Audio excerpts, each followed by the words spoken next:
Just the mere sighting of Florian Wirtz's mum and dad in Manchester discussing terms with Manchester City Football Club has absolutely rattled the cages of all the Premier League rivals once again. And I'm here for it. I live for it. And you can hear them now, can't you? You can hear them now. Just going, there's no way. There's no way Manchester City's spending money. Checkbook manager. All that nonsense coming out again. There's no way Manchester City, how are they spending this money? What about the 115 charges? Manchester City's response to that has been consistent throughout. I didn't do fucking shit. I didn't rig shit. I didn't fucking do this. This is the sort of shit that gets me out of bed in the morning, because lately I've been very tired. I've been very down about my football club. It's been difficult being a City fan this season. It's been way harder in my lifetime. Trust me, I can tell you this season was a breeze compared to the 90s and the stuff I've had to go through as a Manchester City fan. I can guarantee you that. But still, the standards have changed at this football club. We feel like we're a little bit more confident, bordering on arrogance, a little bit of entitlement thrown in there, and Manchester City fans have been a little bit disappointed this season because the standards have changed. But here we are now looking at new standards and looking at the likes of Tijani, Reijnders and Florian Wirtz alongside Rodri, and that's Manchester City spending money. It's like, boo-hoo, Manchester City spending money once again. I absolutely love it. Look at this net spend table, just to remind people, just to remind the rival fans of what Manchester City actually do in the transfer market. So this is a net spend table, a graph you can see since Pep Guardiola arrived. You know, the checkbook manager, that guy. You know, the guy who only spends money. That's all he's good for. That guy. This period of time you're looking at is between 2017 to before January. So before the signing of Hussenhoff and Marmoush and Vita Heis.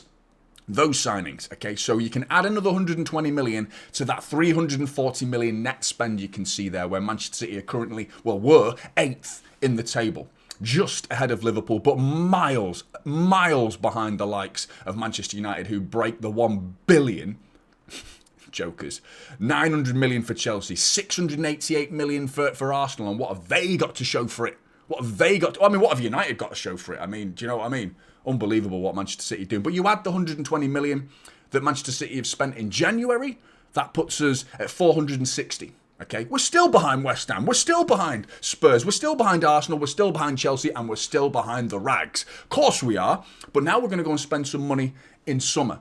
And then people want to use the term serious. You know, are we a serious football club? Why are we not serious? What do you mean serious? You know, it's 72 million for Højlund, not serious. Is that not serious? 80 million for Anthony. Is that not serious? No, that's serious. Seriously shit is what it is. Seriously spending money. There's no problem with the intent from Manchester United. You just shit at spending money. That's the problem. That is what it is right there in a nutshell for our rival fans. It's when City starts spending, it's not the money, it's the know-how. It's the knowledge. It's the ability to spend money wisely, because very rarely do we spend a large amount of money and get it wrong. Whereas there's plenty of examples in the Premier League. I just gave you 2 from the Rags across the road as an example of how to spend money poorly, very poorly. 72 million for Højlund. That's serious money. So don't tell me you're not a serious football club when you're spending serious money. You know, you are serious. You're just seriously shit. That's what you are. And Manchester City, we've got so much to get excited about now with the idea of Florian Wirtz.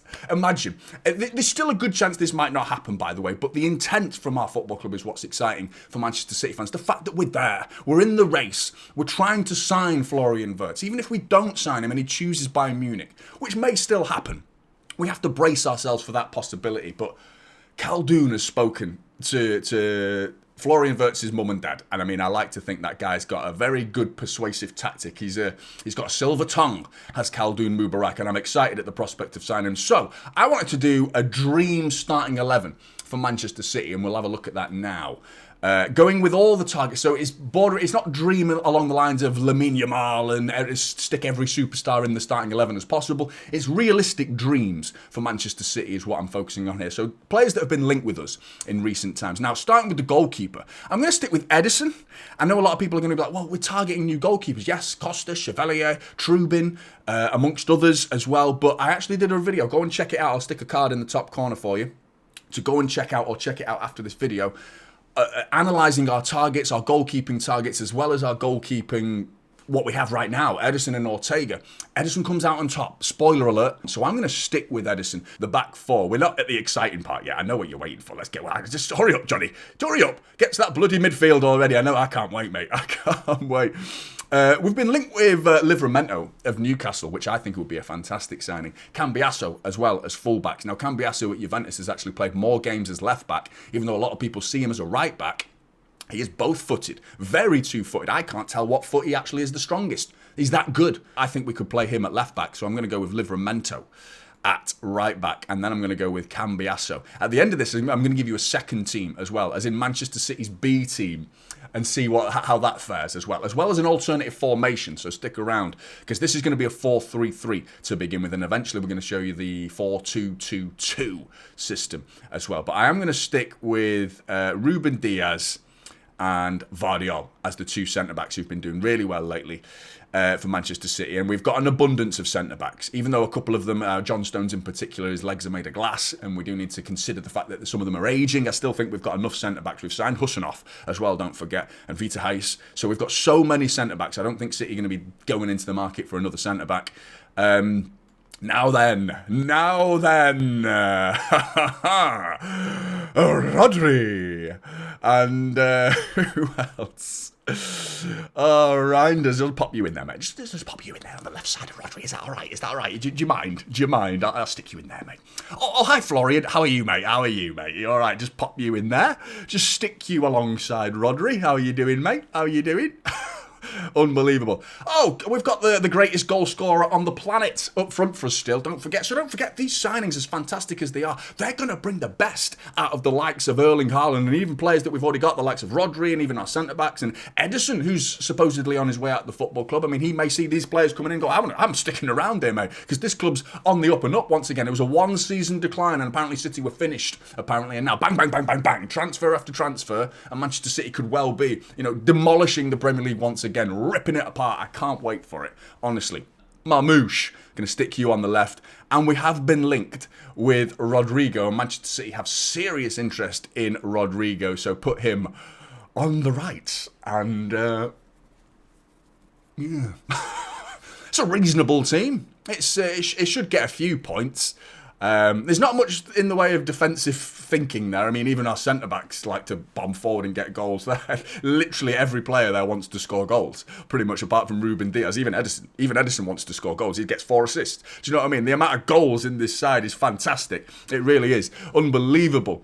But a different system Manchester City could play. Let's have a look at the 4-2-2-2 system. So I'm going to go a bit longer. I'm going to go the full length of the pitch, and I'll go back to half of the pitch in a bit, but I'm going to put these two up front together.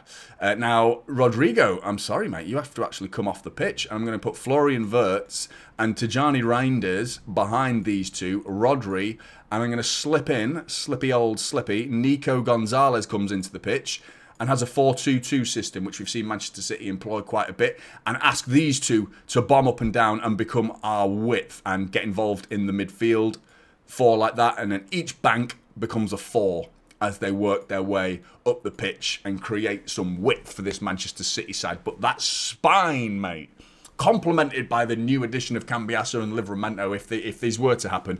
Livramento's a bit fanciful. I think that's the big one for me that's probably not going to happen on here, and maybe Rodrigo as well. But I do think that Cambiasso is a very realistic possibility. But Livramento, I can't see Newcastle actually letting him go, in all honesty. But still, that's what we're here to do. We're here to dream. Now, I'm going to go back to the 4-3-3 system and play Manchester City's B team, which is just an absolute joke. Where's Rodrigo? You're getting back on here, mate.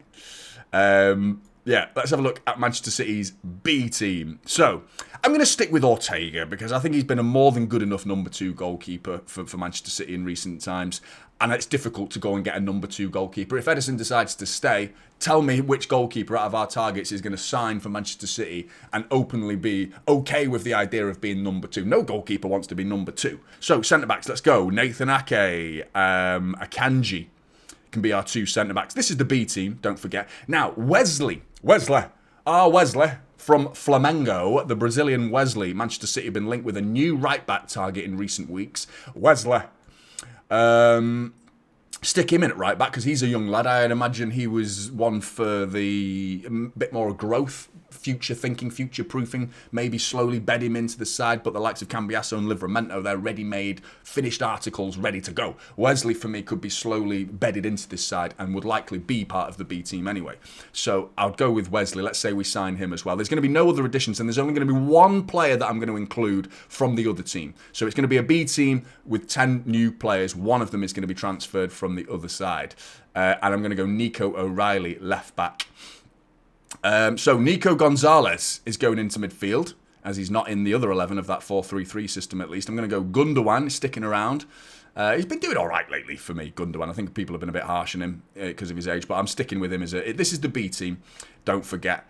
Don't forget Phil Foden, mate. Don't forget Phil Foden. Stick him in there. He's all right, isn't he? He's all right. Not this season. Been a bit poo this season, to be honest, but I still think he could.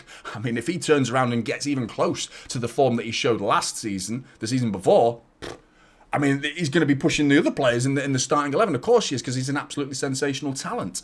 You know, he could be playing out wide, you know, on the right side of Haaland, maybe instead of Rodrigo, if we don't sign Rodrigo. You know, this Foden is just a sensational talent. We can't forget Phil Foden.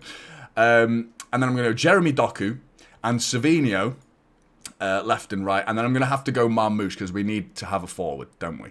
So that would be the alternative B team, with only one of the players, Manchester City, having their first team playing in this second team, which is understandable, but there's 21 players there, of which a lot of them a couple of them are fanciful. I think Rodrigo's going to be a difficult one to get done. I think Livramento's going to be even harder, because Newcastle, why would they want to sell to us? But still, can you imagine?